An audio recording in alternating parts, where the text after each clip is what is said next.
YCP అధ్యక్షుడు జగన్ మొత్తం ఇప్పటివరకు 6 రాజధానులు నిర్మించారు. మరో 3 రాజధానులు నిర్మాణంలో ఉన్నాయి. ప్రపంచంలో ఇటువంటి అరుదైన ఘనతను దక్కించుకున్న తొలి రాజకీయ నేతగా నిలవడంపై వైసీపీ నాయకులు, కార్యకర్తలు సంబరాలు చేసుకుంటున్నారు. ఆశ్చర్యపోతున్నారా? అన్ని రాజధానులు జగన్ కట్టడమేంటి? అసలు ఏం జరిగిందని ఇప్పుడు విషయంలోకి వద్దాం. 2013లో ఏపీ రాజధానిని వాషింగ్టన్ డీసీ చేస్తా అని జగన్ ప్రకటించారు. 2014లో అమరావతి మన రాజధాని అన్నారు. 2019లో అమరావతి, విశాఖపట్నం, కర్నూలు కలిపి 3 రాజధానులు చేస్తున్నానన్నారు. 2021లో 3 కాదు, ఒకటే రాజధాని అన్నారు. ఆ ఒక్కటి విశాఖపట్నం. ఎందుకంటే అక్కడ తన ఆస్తులున్నాయి కాబట్టి.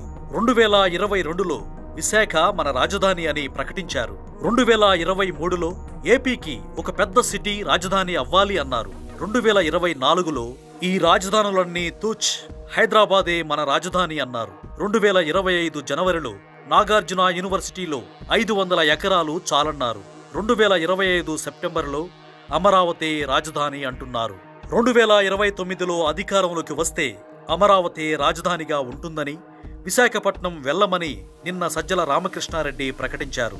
ఆయనతో ఈ ప్రకటన చేయించిన జగన్ తీరు హాస్యాస్పదంగా ఉందని, అమరావతి, విశాఖ కాకుండా బెంగళూరు ప్యాలెస్ను రాజధానిగా ప్రకటిస్తే బాగుంటుందంటూ నెటిజన్లు హాస్యాస్పదంగా స్పందిస్తున్నారు.